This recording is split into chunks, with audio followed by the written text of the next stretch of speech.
आज हम आपको दिखाएंगे कि कैमरे वाला ऑपरेशन या बर्मे वाला ऑपरेशन हम करते कैसे हैं। तो उसके लिए हमें कुछ इंस्ट्रूमेंट्स वगैरह चाहिए होते हैं जो आपको पिक्चर में देख सकते हैं। इसको हम रिसेक्टोस्कोप बोलते हैं।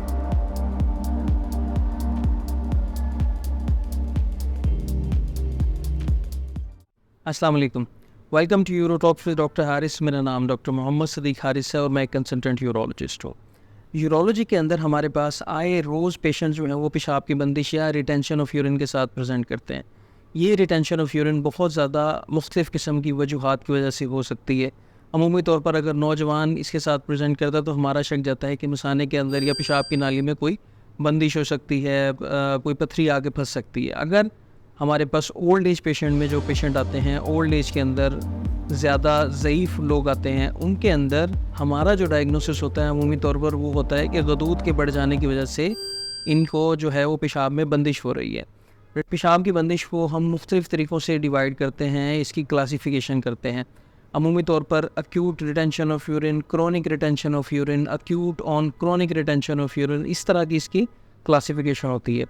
अक्यूट रिटेंशन ऑफ यूरिन जो है वो बेसिकली पेनफुल होती है। पेशेंट को अचानक से पेशाब बंद हो जाता है, पेट में बहुत शदीद दर्द होता है। अल्टीमेटली जब नाली लग जाती है तो उसका दर्द ठीक हो जाता है। क्रोनिक रिटेंशन ऑफ यूरिन के अंदर पेशेंट को दर्द नहीं होता। अगर डॉक्टर उसको देखे, एग्जामिन करे तो उसका मसाना भरा हुआ होता है, पेल्पेट हो रहा होता है।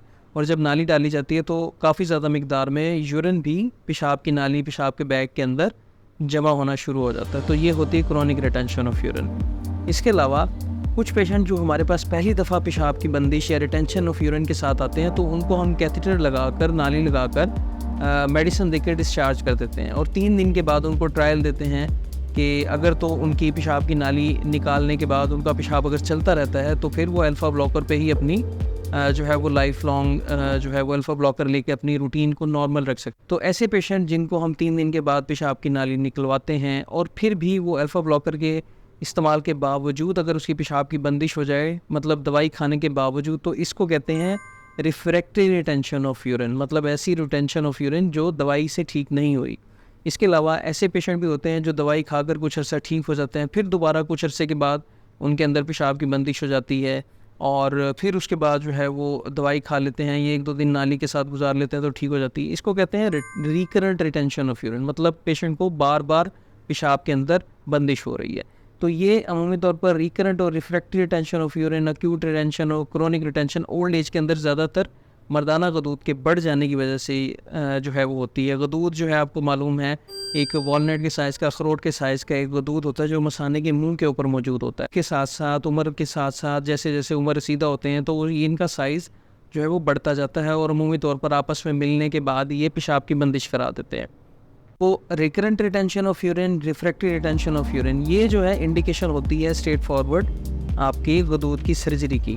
गदूद की सर्जरी की और भी बहुत सारी इंडिकेशन होती है। मतलब एक पेशेंट को अगर बार बार पेशाब में से खून आ रहा है गदूद की वजह से, अगर उसका पेशाब बार बार बंद हो रहा है, बार बार उसको पेशाब के इन्फेक्शन हो रहे हैं, या उसके मसाने की ताकत बिल्कुल ख़त्म हो गई है, मसाने के अंदर से जो है वो डायवर्टिकुला बन गए हैं, मसाने में पथरी डेवलप हो गई है। इसके अलावा अगर मरीज़ के पेशाब जो है वो काफ़ी अरसे बंद रहा है और उसके गुर्दों के ऊपर प्रेशर जाना शुरू हो गया है, साथ में उसके गुर्दे भी ख़राब होना शुरू हो गए हैं और उसके ब्लड के अंदर जो है वो क्रेटिनिन जो है वो बढ़ना शुरू हो गई है, तो ये सारी इंडिकेशन होती हैं स्ट्रेट फॉरवर्ड मरीज़ की सर्जरी करने की। इससे पहले पेशेंट को हमेशा नाली पास कर दी जाती है। जब नाली पास कर दी जाती है और पेशेंट जो है अगर वो फिट होता है हर तरह से, तो उसके बाद उसकी सर्जरी प्लान की जाती है।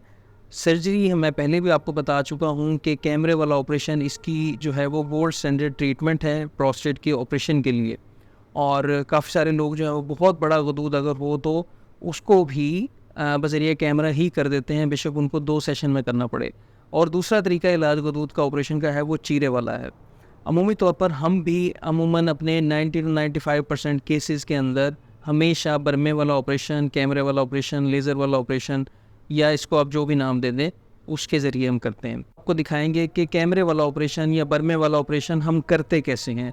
उसके लिए हमें कुछ इंस्ट्रूमेंट्स वगैरह चाहिए होते हैं जो आपको पिक्चर में देख सकते हैं। इसको हम रिसेक्टोस्कोप बोलते हैं।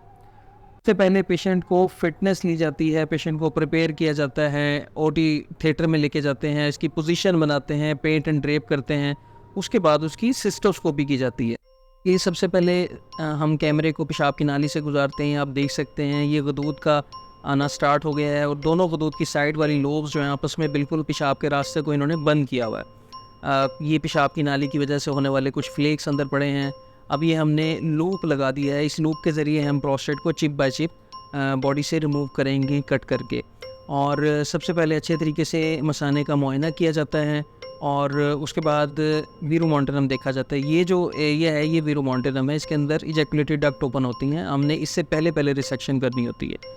ये रिसेक्शन हमने स्टार्ट कर दी है। अमूमी तौर पर लोग ऊपर से भी शुरू करते हैं, लेकिन मैं ख़ास तौर पर नीचे से मीडियम लोब से स्टार्ट करता हूँ 6 o'clock से। और ये आप देख सकते हैं कितने आराम से हॉट नाइफ थ्रू बटर की तरह बड़े आराम से टिश्यू जो है वो बड़े स्मूथली रिमूव हो रहा है। और जहाँ जहाँ हमारे पास ब्लीडर आएंगे वो उनको हम साथ साथ कोगुलेशन उनकी करते जाएंगे। अमूमी तौर पर पहले मीडियन लोब जो होती है नीचे की उसको रिमूव किया जाता है, उसके बाद फिर हम अपनी तवज्जो जो है हम वो लैटरल लोब्स की तरफ लेके जाते हैं।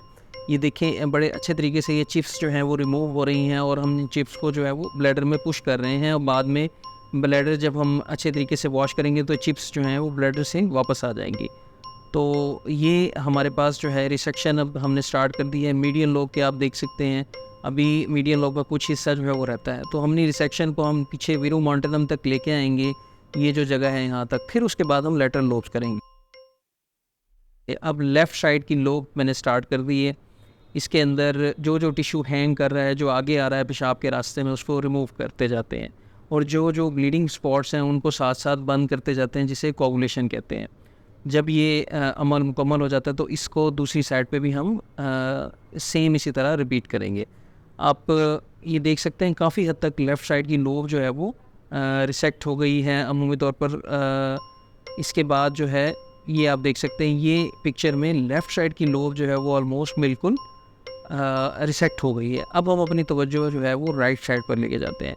ये अब रिसेक्शन जो है मैंने राइट साइड पर स्टार्ट कर दी है। टिश्यू को बड़े स्मूथली और बड़े केयरफुली जो है हमें रिसेक्ट करना होता है कि साथ में कोई सराउंडिंग स्ट्रक्चर जो है डैमेज ना हो। इसके बाद फिर 12 o'clock पे ऊपर वाले डायरेक्शन में नीचे से ऊपर की तरफ जाते हुए ये सारे टिश्यू को, ये वो पिक्चर है जिसमें आप अच्छे तरीके से देख सकते हैं कि प्रोस्टेट फोसा जो है वो अच्छे तरीके से ओपन हो गया है।